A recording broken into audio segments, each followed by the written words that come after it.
Olá, amigos da TV Justiça. É hora de conferir os destaques da semana entre os julgamentos do plenário do Supremo Tribunal Federal, aqui na TV Justiça. É o Plenárias, que começa agora.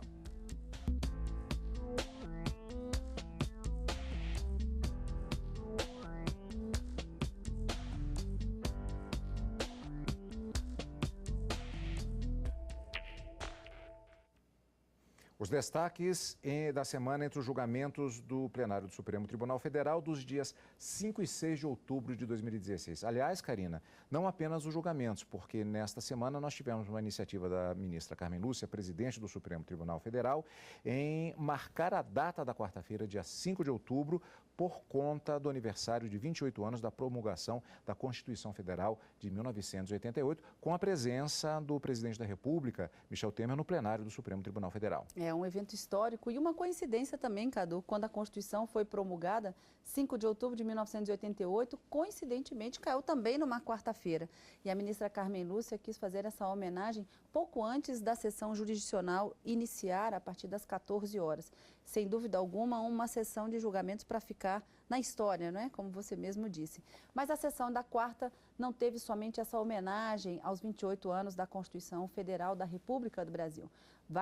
Um julgamento apenas, né? Vários julgamentos durante a semana, mas na quarta-feira especificamente, um julgamento que se estendeu até um pouco mais do horário normal e convencional das sessões plenárias, mas confirmada o entendimento proferido pelo Supremo em fevereiro deste ano, no sentido de ser constitucional o entendimento acerca do princípio da presunção da inocência previsto na Constituição Federal, da execução provisória da pena, ainda que haja pendente no Superior Tribunal de Justiça ou no Supremo Tribunal Federal recursos da sentença penal condenatória. Um julgamento também que acabou sendo negada a liminar nas duas ADCs que foram inicialmente julgadas, as medidas cautelares, mas esse tema ainda deve retornar ao plenário quando da decisão de mérito nessas duas ações. Não há nenhuma decisão vinculante ainda porque a liminar não foi concedida. Então, tudo permanece como está e o entendimento do Supremo ainda não é vinculante. E na quarta-feira, vários julgamentos foram realizados, algumas leis declaradas inconstitucionais, outras confirmadas a sua constitucionalidade, mas o grande destaque seria para a lei que regulamenta a vaquejada no estado do Ceará, que os ministros entenderam que viola os direitos e a proteção desses animais e que, portanto, é uma lei inconstitucional. Bastante julgamentos realizados nessas sessões plenárias, tanto da quarta como da quinta. Vamos começar com a sessão plenária da quarta-feira. No dia 5 de outubro de 1988, foi promulgada a atual Constituição Federal. Na época, o objetivo do Constituinte era dar garantias e direitos ao povo, e por isso ela foi chamada de Constituição Cidadã. Nesta quarta, completou 28 anos. A data foi comemorada no Supremo Tribunal Federal em uma sessão histórica. Há exatos 28 anos, o deputado Ulisses Guimarães encerrava os trabalhos da Assembleia Nacional Constituinte e apresentava à população brasileira a nova Constituição. Declaro promulgada o documento da liberdade, da dignidade, da democracia, da justiça social do Brasil. Para comemorar a data, a Suprema Corte realizou uma solenidade que reuniu diversas autoridades do Poder Judiciário e do Executivo. Nós, no Brasil, nós desprezamos muito os nossos valores do passado. Estou falando de um passado recente, afinal, a Constituição ainda é quase adolescente, né? Mas é importante que a todo momento nós venhamos a rememorar a preciosidade de certos instantes da história nacional, como o foi a data de 5 de outubro de 88. O presidente da República, Michel Temer, que é professor de Direito Constitucional, propôs ao Supremo um pacto federativo para fortalecer os estados. Talvez pudesse formalizar alguns projetos que levassem a uma federação efetiva e real no nosso país e, ao mesmo tempo, outros tantos temas que pudessem nascer dessa conjugação de esforços do Executivo e do Judiciário, no particular do Supremo Tribunal Federal, e que fossem levados ao Poder Legislativo. A presidente do STF, ministra Carmen Lúcia, disse que o Brasil vive hoje um momento de mudanças e transformações radicais, mas que ainda assim o cumprimento da Constituição está garantido. São tempos, sim, tumultuados, difíceis, para todos. Porém, Ulisses Guimarães dizia que pelejamos todos os dias para vencer a procela, porque nestes tempos de sempre, e ele falava naqueles tempos de Constituinte, navegar é preciso. Eu lembraria, só para finalizar, um poeta mineiro, Emílio Moura, que num verso pergunta se são os ventos ou as ondas que o conduzem. Eu diria que nós não temos o domínio dos ventos e das ondas que acontecem na vida da humanidade e pelas quais nós passamos, mas que nós temos os remos, que são os meios que nos são entregues para que a gente não deixe que a história se faça a própria sorte e possamos construir um caminho que seja este traçado pela Constituição, no sentido de vencer as desigualdades sociais e regionais e de fazer com que a dignidade humana seja uma realidade para todos os pouco mais de 200 milhões de brasileiros. O decano da Corte, ministro Celso de Mello, ressaltou que é dever dos magistrados garantir os direitos previstos na Constituição. Incumbe, bem por isso, aos magistrados e aos tribunais em geral, e notadamente aos juízes da Corte Suprema do Brasil, o desempenho do gravíssimo encargo que lhes é inerente, o de velar pela integridade dos direitos fundamentais de todas as pessoas, o de repelir condutas governamentais abusivas, ou de conferir prevalência à essencial dignidade da pessoa humana, ou de fazer cumprir os pactos internacionais que protegem os grupos vulneráveis expostos a práticas discriminatórias, e o de neutralizar qualquer ensaio de opressão estatal. Depois desta homenagem à Constituição Federal de 1988, houve um intervalo para a saída de algumas das autoridades, incluindo o presidente da República, e em seguida se passou para a sessão jurisdicional na quarta-feira. Por 6 votos a 5, o Supremo Tribunal Federal, naquela sessão, manteve a prisão de condenados após julgamento em segunda instância. O plenário entendeu que o artigo 283 do Código de Processo Penal não impede o início da execução da pena após condenação em segunda instância e indeferiu liminares nas ações declaratórias de constitucionalidade 43 e 44. Em 2009, a Suprema Corte entendeu que os condenados só poderiam ser presos depois que não coubessem mais recursos da condenação. Em fevereiro deste ano, a Corte mudou sua jurisprudência, entendendo que é possível, sim, a prisão antes do trânsito em julgado da sentença penal condenatória. Mas a decisão não obrigou as demais instâncias do Poder Judiciário a adotarem o mesmo posicionamento. Ao reanalisar a matéria, o plenário manteve o entendimento firmado em fevereiro. A maioria dos ministros acompanhou a divergência aberta pelo ministro Edson Fachin.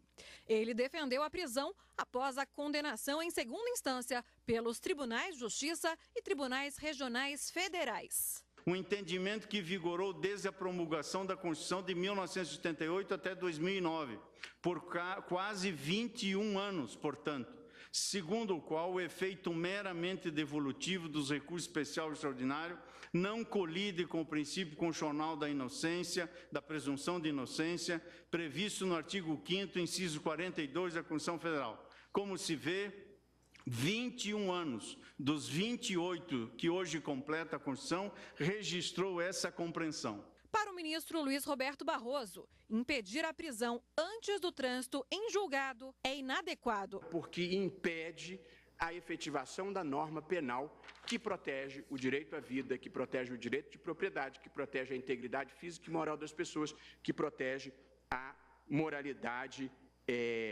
administrativa. Foi à vista da ampla receptividade do sistema processual brasileiro à ação constitucional de habeas corpus e da restrita participação dos tribunais superiores na definição dos aspectos da culpa que o Supremo Tribunal Federal veio a concluir que a presunção de inocência não impede irremediavelmente o cumprimento da pena.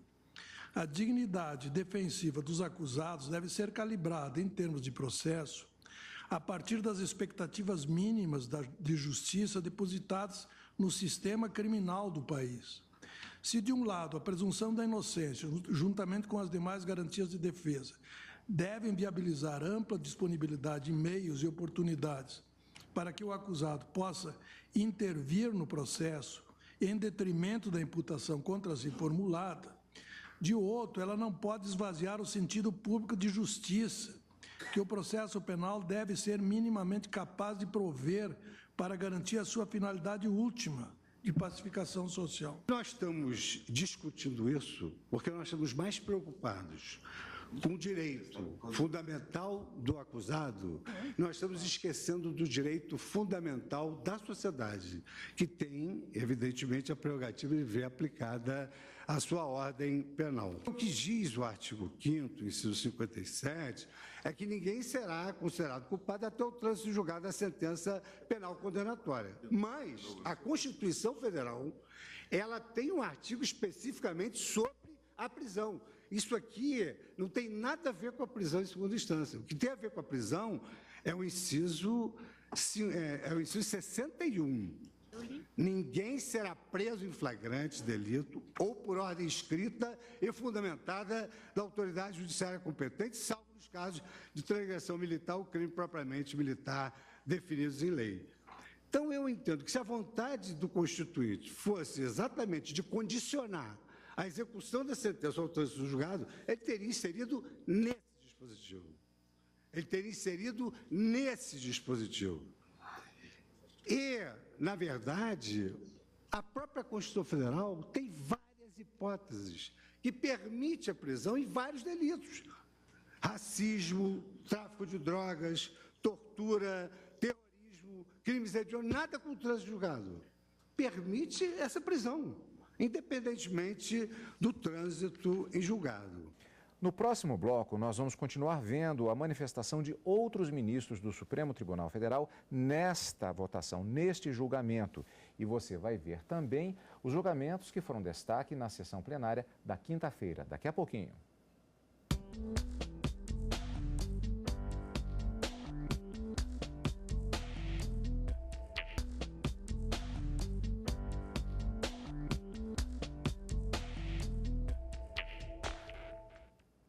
Estamos de volta com o Plenárias, revendo os destaques das sessões dos dias 5 e 6 de outubro de 2016. Vamos continuar vendo o julgamento da sessão plenária da quarta-feira. Só para lembrar, por 6 votos a 5, o Supremo Tribunal Federal, naquela sessão, manteve a prisão de condenados após julgamento em segunda instância. Nós vimos uma parte dos votos apresentados pelos ministros no primeiro bloco. Vamos continuar revendo a manifestação de outros ministros naquele julgamento. Uma coisa é termos alguém como investigado. Outra coisa é termos alguém como denunciado, com denúncia recebida. Outra coisa é ter alguém com condenação. E agora com condenação em segundo grau. Quer dizer, o sistema estabelece uma progressiva derruição, vamos chamar assim, da ideia da presunção de inocência. Essa garantia institucional, ela vai esmaecendo em função desse conceito. E a própria legislação permite isto. Por isso se aceita a ideia. Sim, veja, países que são extremamente rígidos e respeitosos dos direitos fundamentais aceitam a ideia da prisão com a decisão de segundo grau.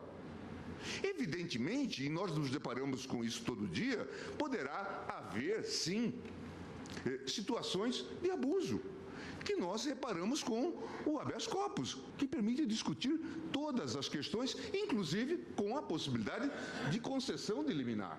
A ministra Rosa Weber acompanhou o relator ministro Marco Aurélio, que em setembro votou contra a prisão antes do trânsito em julgado. Se a Constituição, no seu texto, com clareza, vincula o princípio da presunção de inocência ou da não culpabilidade a uma condenação transitada em julgado, eu não vejo como possa chegar a uma interpretação diversa. Uma das cláusulas mais vitais à preservação da liberdade humana, cuja integridade não pode ser comprometida por decisões que nulifiquem a aplicabilidade e o respeito ao direito fundamental de qualquer pessoa de não ser considerada culpada antes do trânsito em julgado da sentença penal condenatória. Eventual inefetividade da jurisdição penal ou do próprio sistema punitivo, motivada pela prodigalização de meios recursais, culminando por gerar, é verdade, no meio social, a sensação de impunidade, não pode ser atribuída ao reconhecimento constitucional do direito fundamental de ser presumido inocente, pois não é essa a prerrogativa básica que frustra o sentimento de justiça dos cidadãos ou que provoca qualquer crise de funcionalidade do aparelho judiciário. Que se reforme o sistema processual, que se confira maior coeficiente de racionalidade ao modelo recursal, mas sem golpear um dos direitos fundamentais a que fazem jus os cidadãos de uma república fundada no conceito de liberdade e legitimada pelo princípio democrático. É preciso que a prisão seja devidamente motivada. Ou a prisão é temporária, ou ela é cautelar, com fundamento, com SPEC no artigo 312 do Código de Processo Penal, então ela deve ser motivada no sentido de mandar um cidadão em favor do qual milita a presunção de inocência para a prisão. Eu penso que não fosse apenas pela presunção de inocência, mas também pela necessidade de motivação da decisão para enviar um cidadão à prisão, esses são motivos, a meu ver, suficientes para indeferir esta cautelar e declarar a constitucionalidade integral do artigo 283 do Código de Processo. Deferir. Eu estou acompanhando integralmente o relator, inclusive no que diz respeito ao pedido subsidiário. O ministro Dias Toffoli foi o único que alterou o voto em relação ao julgamento de fevereiro. Ele acompanhou o relator em parte, entendendo que a prisão só deve ocorrer depois que o réu for julgado pelo Superior Tribunal de Justiça. A determinação de imediata baixa dos autos, independentemente da publicação da decisão, para execução imediata da pena, constitui mecanismo suficiente para tutelar as situações de abuso do direito de recorrer, que pode e deve ser utilizado pelos tribunais superiores. Pode ser no âmbito do Tribunal Superior Eleitoral, em casos criminais que lá chegam, pode ser no âmbito do Superior Tribunal de Justiça. A presidente do Supremo, ministra Carmen Lúcia, proferiu o voto de desempate. Resultado: a prisão do condenado em segunda instância pode ocorrer, mesmo que ainda caiba recurso. No encontro de juízes de tribunais constitucionais que ocorreu em junho deste ano no México, aqui os próprios juízes da Corte Interamericana de Direitos Humanos questionasse exatamente como temos que caminhar no sentido de dar cumprimento, de um lado, ao princípio da presunção de inocência, da presunção de não culpabilidade penal de um lado, e de outro lado, as garantias institucionais para que os pressupostos institucionais necessários para que o sistema todo se mantenha, com a confiabilidade que é a base da manutenção das instituições democráticas, possa se valer para todos os cidadãos, incluídos aqueles que numa comunidade dependem de saber que haverá uma resposta do Estado juiz e que o acesso à justiça não significa apenas acionar-se o Poder Judiciário, mas ter-se uma resposta em duração razoável e esta resposta também em duração razoável ser efetivada. E é disso que depende exatamente a concretização, na minha compreensão, e com todas as vênias aos que pensam em sentido contrário, e que expõem, sem nenhuma sombra de dúvida, com argumentos e fundamentos expressivos, sérios, democráticos, mas que não desfazem contrários argumentos e fundamentos, também baseados no fator de legitimidade que há de garantir uma sociedade na qual não se tenha a impossibilidade de o Estado dar cobro àquilo que a sociedade passou como um dever, que é o dever de uma jurisdição efetiva e eficaz. Karina, o julgamento, ele teria a possibilidade, como aconteceu inclusive na semana passada em outra matéria, a possibilidade da chamada convolução do julgamento de medida cautelar em julgamento de mérito, encerrando a questão, pelo menos nessa fase de julgamentos aqui no plenário do Supremo. O plenário, a partir inclusive da própria colocação do ministro relator, não fez essa convolução e o julgamento ficou apenas no que se refere às medidas cautelares. Exatamente. O que se objetiva com essas duas ADCs é que a decisão proferida pelo Supremo, confirmada ou não essa possibilidade de execução provisória da pena antes do trânsito em julgado, significa que, se confirmada essa declaração de constitucionalidade do artigo 283 do CPP, vai se tornar uma decisão vinculante. Então, os ministros queriam já ter decidido, na verdade o ministro Gilmar Mendes propôs isso, que ao invés de decidir apenas a medida cautelar, que fossem direto ao mérito, para que essa decisão pudesse se tornar vinculante, mas esse não foi o entendimento do plenário. Os ministros, na quarta-feira, apenas decidiram com relação à medida cautelar, a liminar foi indeferida, não obstante o relator ministro Marco Aurélio e outros 5 ministros votaram nesse mesmo sentido. A maioria que se formou foi para indeferir a liminar. Indeferindo a liminar, não há que se falar em decisão vinculante por enquanto, apenas quando o mérito dessas ações forem definitivamente julgados. O que nós temos, então, por enquanto, é um entendimento da Suprema Corte de que é possível se fazer a interpretação do princípio da presunção da inocência, conforme determinado pela Constituição, possibilitando que a pretensão punitiva do Estado alcance todas aquelas pessoas que já foram condenadas em primeira instância e tiveram a sua sentença condenatória confirmada em segunda instância. Não há decisão vinculante, insisto, nesse sentido. A liminar foi indeferida. Quando retornarem essas duas ações à discussão no plenário e aí sim com a discussão de mérito, aí nós poderemos falar numa decisão com eficácia erga omnes, que vai alcançar todas as pessoas, e força vinculante no sentido de que todos os juízes do Brasil, não é, que forem aplicar esse entendimento deverão obedecer a autoridade dessa decisão do Supremo, proferida em ação declaratória de constitucionalidade dentro de um controle concentrado. Por enquanto, não se fala em decisão vinculante. E o Supremo Tribunal Federal derrubou nesta quinta-feira a lei que regulamentava a vaquejada no Ceará. Por maioria, os ministros declararam inconstitucional lei do Ceará que regulamentava a vaquejada, competição em que os participantes devem derrubar o boi depois de tracioná-lo pelo rabo, como prática desportiva e cultural. O julgamento, que começou em agosto do ano passado, foi retomado com o voto vista do ministro Dias Toffoli. Ele votou pela validade da lei.